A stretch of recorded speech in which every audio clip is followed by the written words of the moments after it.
کہ انسان کے ان پوروں کی خاصیت یہ ہے کہ انسان اگر انہیں 10 بار بھی جلائے تو خالق کائنات 10 کی 10 مرتبہ ان پوروں کی کیفیت اور ان کے نشانوں کو ہو بہو پیدا کرے گا. یہ کب پتا چلا؟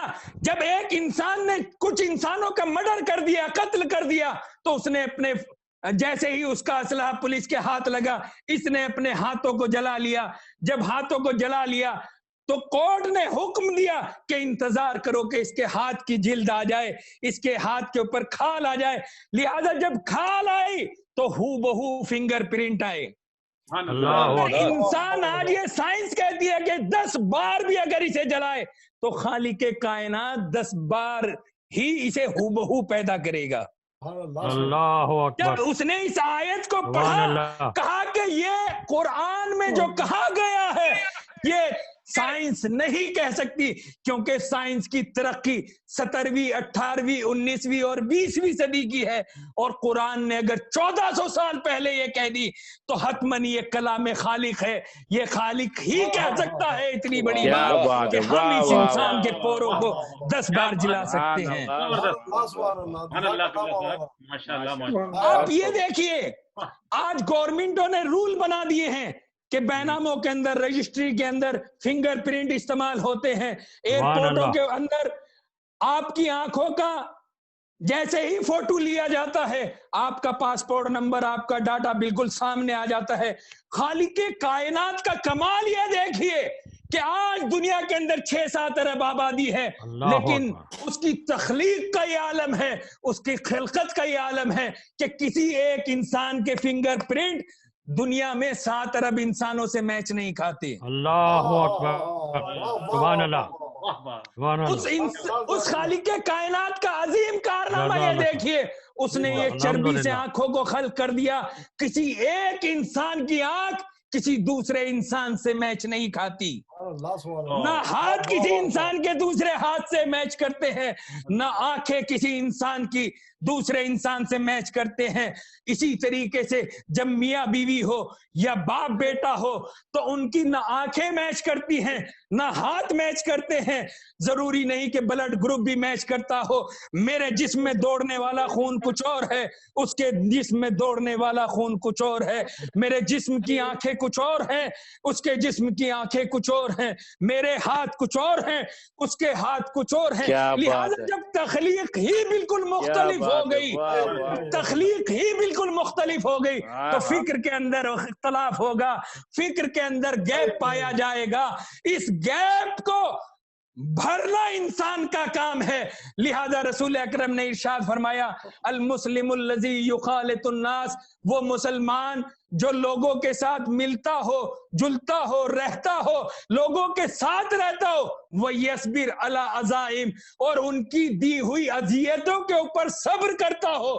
یہ انسان اس انسان سے بہتر ہے، اس مسلمان سے بہتر ہے جو مسلمانوں کے ساتھ نہ ملتا ہو اور ان کی دی ہوئی اذیتوں کے اوپر صبر نہ کرتا ہو.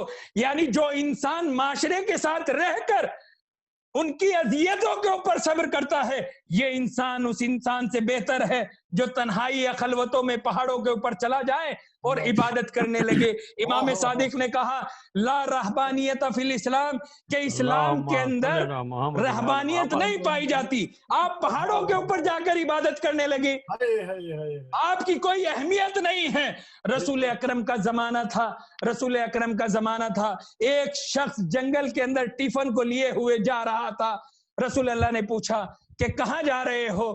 کہا کہ فلاں پہاڑ کے اندر ایک عابد ہے جو دنوں رات عبادت کرتا ہے، اس نے چلا کھینچا ہوا ہے 40 دن کا، وہ عبادت کر رہا ہے، یہ انسان کھانا لے کر جا رہا ہے. تو جناب رسول خدا نے کہا کہ اس عابد سے یہ ٹیفن لے جانے والا انسان بہتر ہے، اس کی عبادت کا ثواب زیادہ ہے کیونکہ یہ دوسروں کی خدمت کر رہا ہے، وہ دوسروں سے بچ رہا ہے.